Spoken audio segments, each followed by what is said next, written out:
What's up, fight fans? This is Counterpunch with Counterpunch Boxing News, and I have some new news concerning Dillian Whyte, Alexander Povetkin, the body snatcher, versus the Russian Sasha. This is the official fight study between these two. The tell of the take: Dillian Whyte 27-1, 18 KOs. Povetkin Alexander 35-2, 1 and 24 KOs. Dillian Whyte 6'4", Povetkin is 6'2". Okay, both orthodox fighters. WBC interim heavyweight champion is of course is Dillian Whyte, and the number 5 WBC ranked contender Alexander Povetkin. Okay, now we have these guys, and they are going toe to toe. I see this fight being a very competitive fight for a certain amount of time. Okay, Dillian Whyte, I see Dillian Whyte working his jab, trying to keep Povetkin back to a certain degree. I don't think Dillian Whyte is going to come forward on Povetkin right away. I think if Dillian Whyte's smart, he would try to stretch it out 4 or 5 rounds. The reason I say that is because Povetkin, based on what we saw, he's about a 6 or 7 round fighter. He loses his steam after the 7th round. He was knocked out with Joshua in the 7th round. But before that, he gave Joshua problems, didn't he? He landed some good punches, some right uppercuts, some right. So he has a great overhand right, okay? And it's very deceiving because you think he's going to go to the body. He kind of does a Juan Manuel Marquez when he loops the punch. And so he comes from his waist, and in the way he throws it, you're thinking he's going to the body, but he's actually loops it right back upstairs and catches you flush, okay? Especially when you're throwing a jab. He loves to throw it over the jab. And since Dillian Whyte throws the jab like he does to set up his right hand followed with the left hook, a lot of times Dillian Whyte will jab, then he'll chop downward with his left hook, which is very powerful himself. So it's going to be a very good fight. I think the best punch Alexander Povetkin has is his overhand right. His left hook is good, especially when he lunges it. He kind of puts you in the mind of Vladimir Klitschko in a sense. But Vladimir, he throws it, and he has more range on it because he's taller. Alexander Povetkin has to lean forward to throw that punch, okay? So it's almost telegraphed when he throws his left hook. But it's a very powerful one because it creates momentum because of how he leans in. Well, Dillian Whyte is going to keep him back at bay, out jab him, set up the combination. He has to put something on Povetkin to make him respect him. Because if Povetkin is a kind of guy, let's just call him Alexander, right? Alexander, he's the kind of guy that will throw left hooks, and if he hurts you, he's gonna press the attack like he did Hunter. Okay, so we can only base, you're only good as your last fight. And Alexander Povetkin's last fight, he still has, because he went 12 rounds, which is a good thing, you know. But coming from a fighter that's a harder hitter, because he was hurt against Hunter. But he was hurt against Hunter later. Maybe the 8th or 9th round, Hunter was able to hurt him and catch him with something. But fatigue makes cowards of men, people. And I think a lot of that came from him being fatigued, because Hunter was a very quick fighter, fast, quick. You know, he had pretty good combinations, but he just did not have the power for the heavyweight division, I feel, in my opinion. That's why I think he couldn't get him out of there. But Dillian Whyte does. Okay, but Dillian Whyte is not as fast as Michael Hunter. So it's going to be very interesting because you got both of these guys. Povetkin was probably a little faster than Dillian Whyte, but I like Dillian Whyte's combinations. Okay, so if you've seen Povetkin versus someone like Hasim Rahman. Hasim Rahman was at the very end of his career. Now, the things have shifted. Times have turned, okay? Now Povetkin is at the end of his career. So the question is, how can he keep up with Dillian Whyte? But here's the thing. Since I said you're only good as your last fight, look at Dillian Whyte's last fight. I call him the Black Michelin Man because he had rolls. He had a stomach. He had rolls all here, all in the back. You know what I mean? The Stay Puffed Marshmallow Man from Ghostbusters. Yes, I'm referring to that reference because that's what he looked like. He looked out of shape.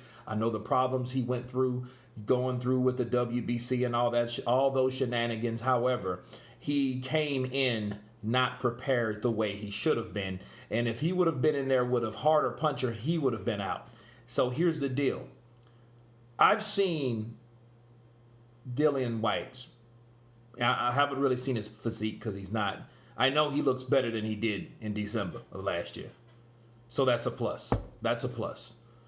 But he's took a lot of time in Portugal.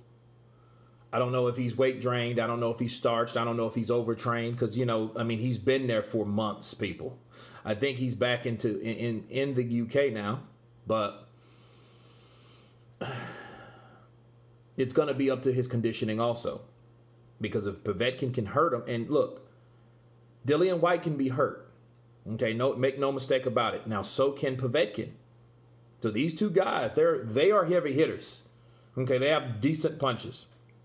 The left hook and the right hand by Povetkin, that overhand right, because it's a punch that catches you out of nowhere. Because you can be jabbing and he can catch you with it just by leaning in. He's very good at that, especially someone that's taller than him. But I've seen those guys face to face recently, and I noticed something. Dillian Whyte's not that much taller than Povetkin. So maybe it was the angle I saw it at maybe, but he didn't look that much shorter than him. Whereas Joshua, you could definitely see the height difference between him and Povetkin. Okay, now the fight's going to be interesting because I think Dillian Whyte he's very, he should be cautious of uppercuts because that's the punch that put him down twice. By Joshua knocked him out, by Rivas knocked him down. Okay, and I think those type of punches that catches him underneath, he doesn't see them. And Povetkin throws those punches, especially if he gets you hurt. So it's going to be a very tough fight, I think. Unless Povetkin gets old overnight. And I think slowly but surely he's getting old and older. Now I know he's been training hard and all that good stuff. I hope he comes in at 100%, but 100% at what, 41 years of age? Let's see. How old is Povetkin? Doesn't show. He is...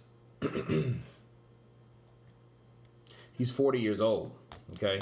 So he was born in 79.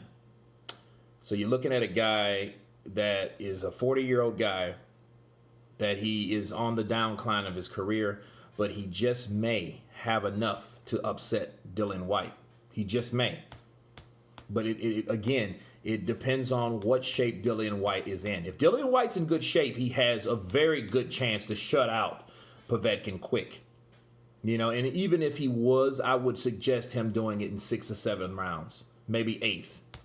Go for the kill. Because at that point, I think Povetkin won't have anything left or not enough to hurt he's not like a Joseph Parker that can hurt you in the last round. I don't see him like that. He couldn't get the younger, a smaller Michael Hunter out. So I don't think that he'll get Dillian Whyte out. I don't. Unless he does it in the first 6 rounds. If he can do that, he has a very good chance. But after that, he's going downhill. Okay? He's peaked at 6, and he's fallen downhill of that mountain. Okay? Called stamina. Okay? He doesn't have that like he used to. But what do you do? He's 40 years old. But it's going to be an interesting fight. So, my prediction is, if Povetkin wins, if he beats Dillian Whyte, it's going to be by knockout. It's going to be a surprising knockout from the overhand that Dillian Whyte doesn't see. And then if he hurts him with a right hand, he's going to follow with uppercuts on the inside. Okay, that's what he's known for. Again, watch the Joshua fight. Okay, because Povetkin has he has a very good overhand right, and his inside game is very good. Okay, so if he can hurt Whyte, he can more like upset Whyte, and it's going to be in between the first 6 rounds. Okay, Dillian Whyte, he can box to a unanimous decision, but I don't see him doing that. I see Dillian Whyte trying to make a statement. Why? Because Anthony Joshua made a statement. Why? Because Vladimir Klitschko had a statement. If he was going to beat Povetkin, okay, you want to put the stank on it. You don't want a situation where, hey, yeah, I had a unanimous decision with this guy. No. Especially a guy like the body snatcher. He's not going to do that against Sasha. Right?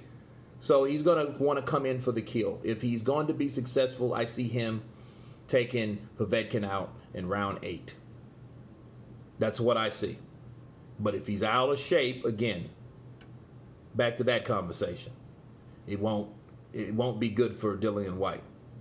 So, Dillian Whyte, rounds 8, Povetkin, rounds 1 through 6, if a KO is going to happen, or a win by decision for Dillian Whyte. That's if Alexander Povetkin has enough to go that long. That's my fight study. That's my prediction. You guys tell me what you think about Dillian Whyte versus Alexander Povetkin. Of course, please subscribe. Leave your comments below. Hit the like button. And you guys been Counterpunch. Peace.